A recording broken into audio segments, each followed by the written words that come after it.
My YouTube family सभी को राधे राधे। आज मैं आप लोगों को गीता सुनाने जा रही हूँ। आप लोग ध्यान से सुनिए और कमेंट करिए, लाइक करिए, शेयर करिए, सब्सक्राइब करिए। तो धृतराष्ट्र ने पूछा, हे संजय, कर्म क्षेत्र कुरुक्षेत्र में एकत्र युद्ध की इच्छा वाले मेरे और पांडु के पुत्रों ने क्या किया? अज्ञान रूपी धृतराष्ट्र और संयम रूपी संजय। अज्ञान मन के अंतराल में रहता है। अज्ञान से आवृत मन धृतराष्ट्र जन्मांध हैं, किंतु संजय रूपी संजय के माध्यम से वह देखता है, सुनता है और समझता है कि परमात्मा ही सत्य है। फिर भी जब तक उससे उत्पन्न मोह रूपी दुर्योधन जीवित है, इसकी दृष्टि सदैव कौरवों पर रहती है, विकारों पर ही रहती है। शरीर एक क्षेत्र है। जब हृदय देश में दैवी संपत्ति का बहुमूल्य होता है तो यह शरीर कर्म क्षेत्र बन जाता है, और जब इसमें आसुरी संपत्ति का बाहुल्य होता है तो यह शरीर कुरुक्षेत्र बन जाता है। कुरु अर्थात करो, यह शब्द आदेशात्मक है। श्री कृष्ण कहते हैं, प्रकृति से उत्पन्न तीनों गुणों द्वारा परवश होकर मनुष्य कर्म करता है।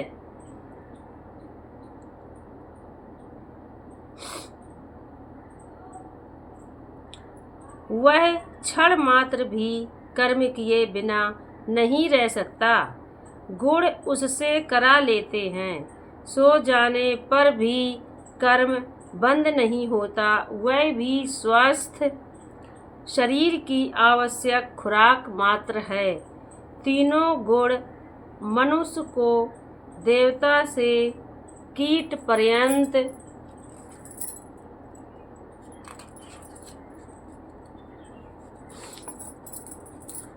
शरीर में ही बांधते हैं। जब यह प्रकृति और प्रकृति से उत्पन्न गुण जीवित हैं, तब तक कुरु लगा रहेगा।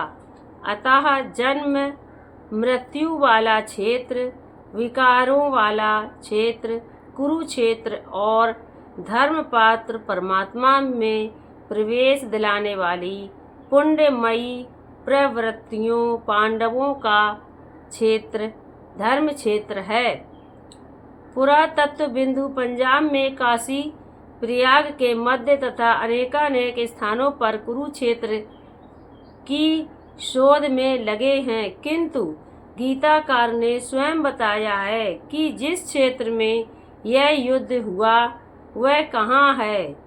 इदं शरीरम कौन्तेय क्षेत्र मिथ्य मिधीयते। अर्जुन, यह शरीर ही क्षेत्र है। यह शरीर ही क्षेत्र है, और जो इसको जानता है, इसका पार पा लेता है, वह क्षेत्रज्ञ है।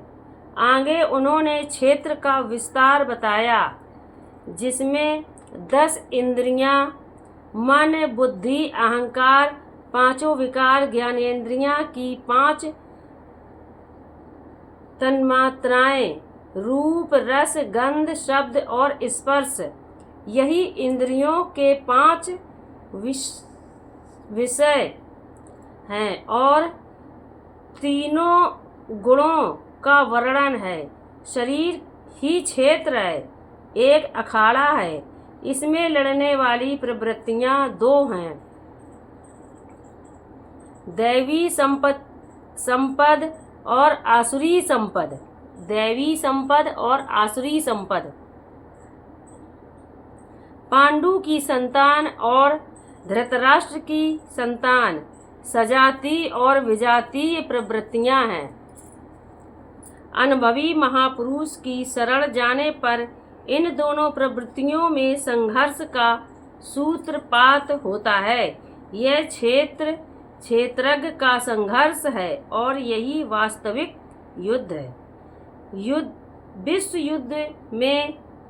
विश्व युद्ध से इतिहास भरा पड़ा है, किंतु उसमें जीतने वालों को भी सशक्त विजय नहीं मिलती। ये तो आपसी बदले हैं। प्रकृति का सर्वथा समन करके प्रकृति से परे की सत्ता का दिग्दर्शन करना और उसमें प्रवेश पाना ही वास्तविक विजय है। यही एक ऐसी विजय है जिसके पीछे हार नहीं है। यही मुक्ति है जिसके पीछे जन्म मृत्यु का बंधन नहीं है।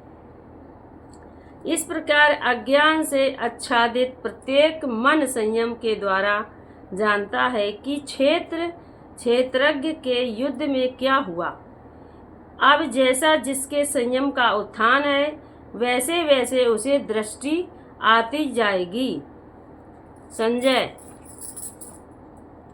उस समय राजा दुर्योधन ने व्यूह रचना युक्त पांडवों की सेना को देखकर द्रोणाचार्य के पास जाकर यह वचन कहा। दैत्य का आचरण ही द्रोणाचार्य है। जब जानकारी हो जाती है कि हम परमात्मा से अलग हो गए हैं, यही दैत्य का भान है। वहाँ उसकी प्राप्ति के लिए तड़प पैदा हो जाती है। तभी हम गुरु की तलाश में निकलते हैं। दोनों प्रवृत्तियों के बीच यही प्राथमिक गुरु है। यद्यपि बाद के सद्गुरु योगेश्वर श्री कृष्ण होंगे, जो योग की स्थिति वाले होंगे। राजा दुर्योधन आचार्य के पास जाता है। मोह रूपी दुर्योधन मोह संपूर्ण व्याधियों का मूल्य है। राजा और दुर्योधन दूर अर्थात दूषित, यो धन अर्थात वह धन आत्मिक संपत्ति ही स्थिर संपत्ति है। उसमें जो दोष उत्पन्न करता है वह मोह है। यही प्रकृति की ओर खींचता है और वास्तविक जानकारी के लिए प्रेरणा भी प्रदान करता है। मोह है तभी तक पूछने का प्रश्न भी है, अन्यथा सभी पूर्ण ही हैं। अतः व्यूह रचना युक्त पांडवों की सेना को देखकर अर्थात पुण्य से प्रवाहित सजातीय प्रवृत्तियों को संगठित देखकर मोह रूपी दुर्योधन ने प्रथम गुरु द्रोण के पास जाकर यह कहा, हे आचार्य, अपने बुद्धिमान शिष्य द्रुपद पुत्र धृष्टद्युम्न द्वारा व्यूहाकार खड़ी की हुई पांडु पुत्रों की इस भारी सेना को देखिए। शाश्वत अचल पद में आस्था रखने वाला दृढ़ मन ही धृष्टद्युम्न है। यही पुण्यमयी प्रवृत्तियों का नायक है। साधन कठिन ना मन कहू टेका, साधन कठिन ना मन कहू टेका। रामचरितमानस के 7:44-3 साधन कठिन नहीं, साधन कठिन नहीं, मन की दृढ़ता कठिन होनी चाहिए। अब देखें सेना का विस्तार।